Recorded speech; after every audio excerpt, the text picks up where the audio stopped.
এই যে ভয়াবহ নির্যাতন অত্যাচার নিপীড়ন, এটা থেকে আমাদের স্বয়ং আমাদের চেয়ারপারসন দেশের বেগম খালেদা জিয়াও কিন্তু রেহাই পান নাই।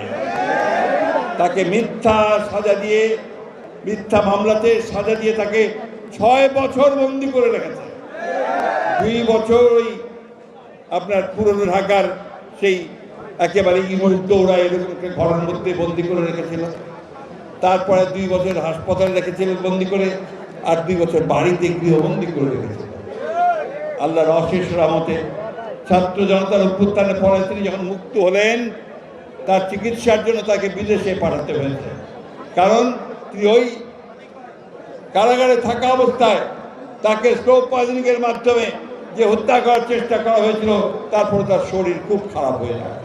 তিনি এখনো বিরাতে আছেন, চিকিৎসা গ্রহণ করছেন। আমরা সবাই দেশবাসী তাকিয়ে আছি যে কবে তিনি আমাদের মাঝে আবার ফিরে আসবেন। বন্ধুগণ, আজকে আমাদের ভারপ্রাপ্ত চেয়ারম্যান, আমাদের নেতা তারেক রহমান, তাকে মিথ্যা মামলা দিয়ে আটক করে রাখা হয়েছিল, তার উপর নির্যাতন করা হয়েছিল, তাকে কপি করে ঝুলিয়ে উপর থেকে নিচে ফেলে দিয়ে তার কোমর ভেঙে দেওয়া হয়েছিল। 83টা মামলা দিয়ে তাকে দেশে যেন না আসতে পারে তার ব্যবস্থা করে।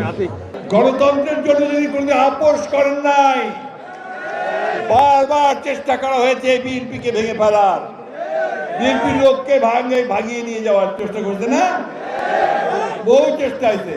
একমাত্র যে ওই ব্যারিস্টার শাহজাহান ওমর ছাড়া আর কাউকে নিতে পারে না। এবং আজকে অন্যান্য রাজনৈতিক দল যারা একই সঙ্গে আমাদের সঙ্গে ফ্যাসিস্ট বিরোধী আন্দোলন করেছেন, তাদেরকেও রেহাই দেয় নাই।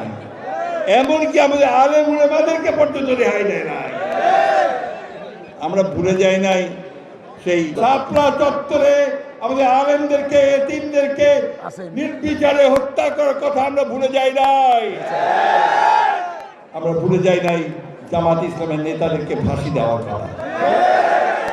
আমরা ভুলে যাই নাই আমাদের নেতা সালাউদ্দিন কাদের চৌধুরী সাহেবকে ফাঁসিতে ঝুলানোর কথা। কোন অপরাধ ছিল না তাদের, তাদের একটাই অপরাধ ছিল যে তারা গণতন্ত্র চাইতো, অধিকার চাইতো। তার অধিকার, আমরা দেশের মানুষের অধিকারের জন্য আন্দোলন করতে। বন্ধুগণ, এই হাসিনার সরকার, ফ্যাসিস্ট আওয়ামী লীগ সরকার অত্যন্ত সুপরিকল্পিতভাবে এই দেশ থেকে রাজনীতিকে চিরতরে নির্বাচিত করবার জন্য ওই একটা মাত্র দল, তার দল থাকবে আর কোনো দল থাকবে না, এইভাবে সে পরিকল্পনা করে এগিয়ে যাচ্ছিল। বন্ধুগণ, প্রত্যেকে কি করেছে? রাষ্ট্রের সমস্ত ব্যবস্থাটাকে ধ্বংস করেছে। সব যে সমস্ত ইনস্টিটিউশন, অর্থাৎ আপনার প্রতিষ্ঠানগুলো আছে, এই প্রতিষ্ঠানকে ধ্বংস করেছে।